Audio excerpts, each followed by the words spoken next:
झिलमिल सोसाइटी में उल्लास का माहौल था क्योंकि 2 दिन बाद होली आने वाली थी।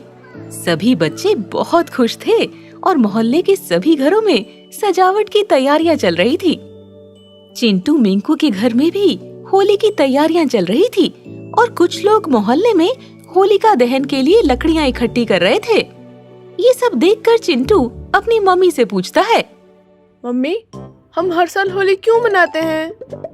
चिंटू की मम्मी उसे खुश होते हुए कहती है, बेटा, होली का मतलब अच्छाई की बुराई पर जीत है और हमेशा अच्छाई ही आखिर में जीत जाती है।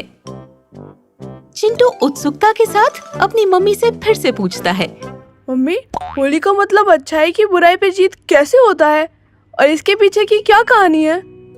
बेटा, चलो मैं आज तुम्हें होली की कहानी सुनाती हूँ। बहुत समय पहले की बात है।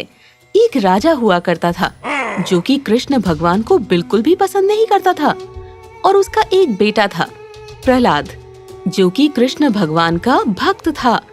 मगर उसके पिता को ये बात बिल्कुल भी पसंद नहीं थी कि उसका बेटा कृष्ण भगवान का भक्त है।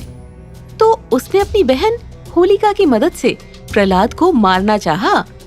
होलिका को एक वरदान मिला था कि वो आग से नहीं जलेगी, तो वो प्रहलाद को लेकर चिता पर बैठ जाती है।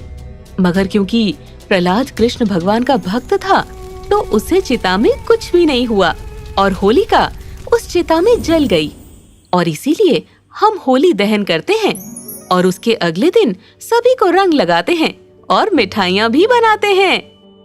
मम्मी, ये कहानी तो बहुत ही मजेदार थी, मगर होलिका को तो वरदान मिला हुआ था ना, तो वो कैसे जल गई? बेटा, जैसे कि मैंने तुम्हें बताया कि अच्छाई हमेशा बुराई से जीत जाती है, तो उस समय भी होलिका ने अपने वरदान का गलत फायदा उठाना चाहा और प्रहलाद को मारना चाहा, इसीलिए वो खुद जल गई। मम्मी, अब मुझे भी पता चल गया है कि अच्छाई हमेशा बुराई से जीत जाती है और इसीलिए मैं भी कभी किसी के साथ बुरा नहीं करूँगा। ये सुनकर चिंटू की मम्मी खुशी से कहती है, very good, I am proud of you बेटा।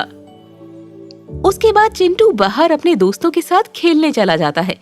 अगली सुबह गली के सभी लोग जल्दी उठ जाते हैं क्योंकि आज होलिका दहन का दिन था और सभी लोग होलिका दहन की तैयारियां करने लगते हैं। शाम तक सब लोग लकड़ियां इकट्ठी करके एक जगह उनका ढेर बना लेते हैं और रात को सभी लोग मिलकर होलिका दहन करते हैं।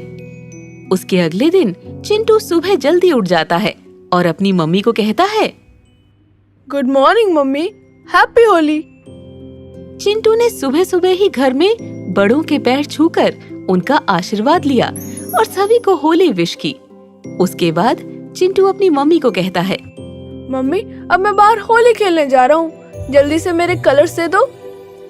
हाँ, ये लो बेटा, मगर कुछ बातों का जरूर ध्यान रखना। पक्के रंगों से होली मत खेलना, वरना वो रंग तुम्हारे शरीर से अगले 1-2 हफ्तों तक नहीं निकलेंगे। और किसी की आँखों में रंग मत डालना, नहीं तो आँखों में इन्फेक्शन हो सकता है। Okay mummy. और हाँ बेटा, पानी का जितना हो सके कम इस्तेमाल करना, क्योंकि हमें पानी बचाना चाहिए ताकि हमें पीने वाले पानी की कभी दिक्कत ना आए। ओके मम्मी, मैं समझ गया। क्या अब मैं होली खेलने जा सकता हूँ प्लीज? हाँ, जाओ। तो बच्चों, हैप्पी होली आप सभी को। मैं उम्मीद करती हूँ कि आप सभी की होली बहुत अच्छी जाए और आप सभी को बहुत अच्छी अच्छी मिठाइयाँ मिले। और हाँ, जैसे मैंने बताया, पानी का कम से कम इस्तेमाल करना। मजेदार कहानी के लिए वीडियोस को लाइक और हमारे चैनल को सब्सक्राइब करें।